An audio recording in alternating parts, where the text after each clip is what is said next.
Hi everyone, hope you're well. Vicky here. This is a cute little card that I've made using the Superstar set from Fawn, and also the die set as well. I will come back and show you which one that one is because I can't remember the name of it off the top of my head. I've already set my Misty up with some Nina cardstock to do my stamping of my two main images for this, which are the cute little mouse and the cute little telescope for the little mouse. So I'm just making sure that's all nicely positioned, and I'll ink that up. I'm using my MFT Extreme Black ink to stamp this. So bear with me while I get that stamped for you. I think, yeah, I did. I used a second coat on that one as well. I will apologise in advance. I had one of those days when I was trying to do this video, so there's a couple of times where I've made slight processing errors with making the video, but you do still see all the processes, so that is, or should be, fine. I'm just quickly cleaning off my stamps in the door of my Misty because I don't want to leave a mess. And then the next stage with that, once I've put my stamps away, see, been so good with my new stamp set, is to colour these in. So I'm using my Spectrum Noir Tri-Blends, and I'm using the brown grey blend on the little mouse. I like the brown greys for the mice. I find them a little bit warmer than the ice greys, so they just give a slightly nicer shade to them, a little bit. They don't look quite as cool, which I suppose is kind of what they're meant to do. So it's just a nice warm colour. He's only a little mouse, so he doesn't take very long to colour either, which is always good. For his belly, I used my blender pen to colour it in and put a layer of alcohol down. And then on top of that, I used a tiny little bit of the lightest of these colours and then blended it out again just so it looks like a paler shade because I didn't want his belly to be completely white. And then for his little teeny tiny ear, I've got my pale pink blend as well, just for the inside of that. And I'm quite impressed with myself because I managed to do a 3-colour blend on that tiny ear. And then I just used the darker shade for the little dot on his nose. So for the telescope, I've got the ice grey blend, which are the 3 lighter of the ice greys, just for the stand on that. And I just decided to just do not a lot of shading on that, just a little bit. And then for the actual telescope, I decided to use the dusky purple blend on it, rather than having a grey telescope. I thought that would look a little bit not dull, but I just wanted a little bit more colour, a little bit more contrast. And it's the dusty purple is quite a nice blend in that it almost has a grey undertone to it. It's not like a bright purple, it's quite a, well, dusty, obviously. That's why it's called dusty purple. So I'll run those through my die cut machine off the side. So when I cut out the die, it produces the big bit, and then it also gives us 4 of those little squares. And my plan is to heat emboss all those with the different stars and constellations that are in the stamp set. This is actually the second one I did because I didn't press record for the first one, which seemed to be a recurring theme when I was trying to film this video, so I do apologise.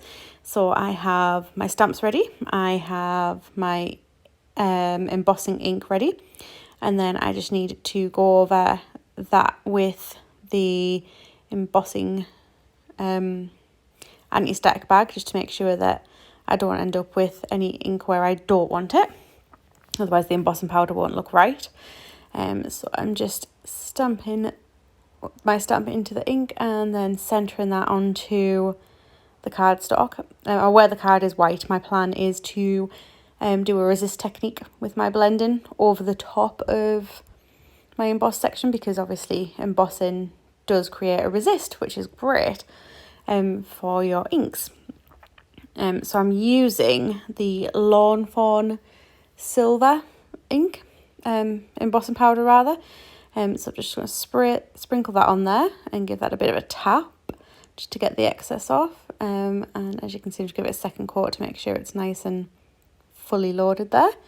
And then I need to put the excess powder back into the tub, because if I don't, I can guarantee when I get my heat gun out, I will manage to spray that powder all over the place, and that's just not something that I really want to do.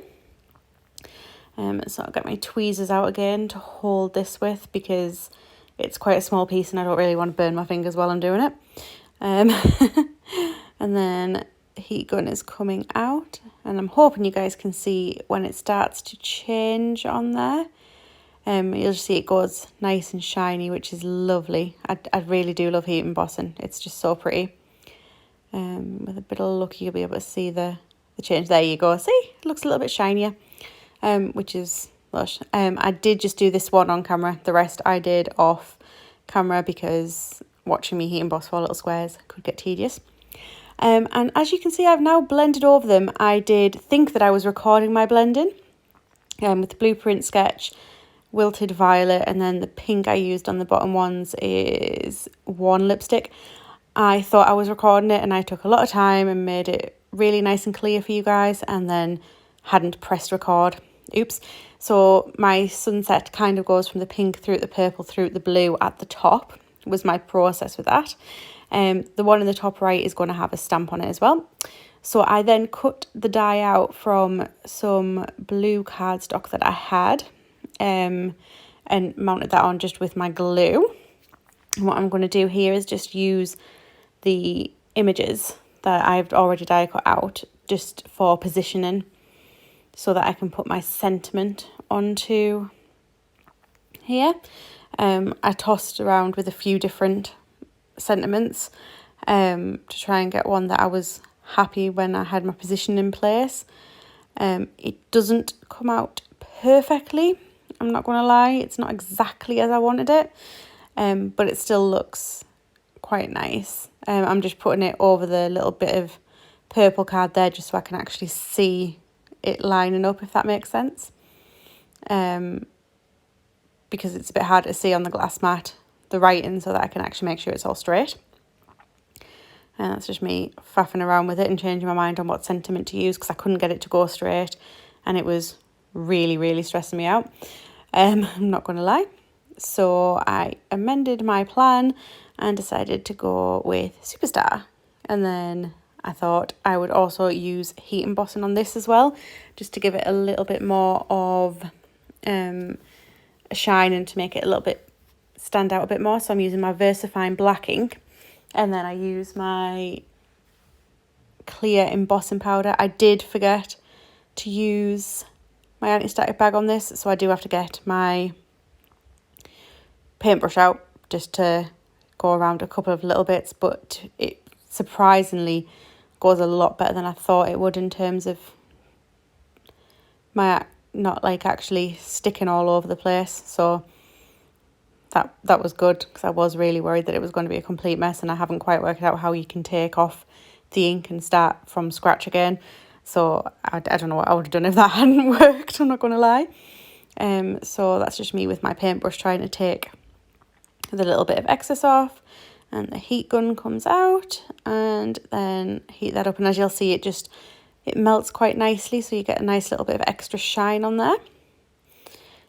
So that's that bit done, and then it's time to position everything. So I'm just putting my pin flare glue into the squares that are created by the die, and then remembering which order I wanted everything in. So that one goes in the top right, and I do see that they do seem to want to lift a tiny bit when I was first putting them in, so you will see me get my acrylic blocks out in a second just to give them a bit of extra pressure so that they don't totally undo all the work I've done. You'll see the top right hand one, the corners are just trying to move slightly, which annoyed the hell out of me. So I'll just get that block out. Took several blocks. I played around with the decision on which block to use for a while, until the last one was in, and then I just kind of piled them all on to make it work. So that's all of the little squares in place. And then, as you see, I stack them up and move that out of the way slightly, because I want to raise the images at the bottom up onto foam pads just to give a little bit of extra dimension to the card. So this is me trying to cut down my foam pads because I didn't have ones that were the right size. So it takes a little bit of effort just to cut those down to the exact size that I want.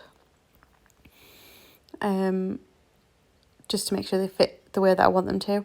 I like using foam pads. I just wish that foam pads just automatically, magically were perfect sizes for every situation and you didn't have to faff and everything went perfectly. But if it all went perfectly, it would not be the same. It wouldn't be as effective, I don't think. So, you know, a little bit of blood, sweat and tears and all that going into these. So I'm just popping some pads onto the little mouse at the bottom as well. And then it's just a case of sticking everything down onto there. So there goes my mouse and my telescope. And then I did mention before, there is a little star that I coloured in off screen. You can probably just about see it up in the top left. That is actually to go on the shooting star in the right, just to try and move a bit more of the colour across and the inking and the techniques over there. However, I decided that I wanted to add slightly more to my sentiment before I did that. So I added "That's You," I believe. Yep, "That's You." I thought that's the one I popped in. Just underneath. I didn't heat emboss this, so this is just my good old-fashioned plain black ink for that. Just to stamp that under there. And then there's that little star, so he's just going down with glue. But before I do that, I did just want to buff up over the top of the embossing powder just to make sure there was no ink over the top of the images. And then once the little star's on, that is actually everything done. I'm really overall quite pleased with how this card's turned out. I think the blending needed maybe a tiny bit more in a couple of spots. I can see now I'm looking back at it again, but I love the card and I love the sentiment and the mice, and I hope you like it. Thanks guys, bye.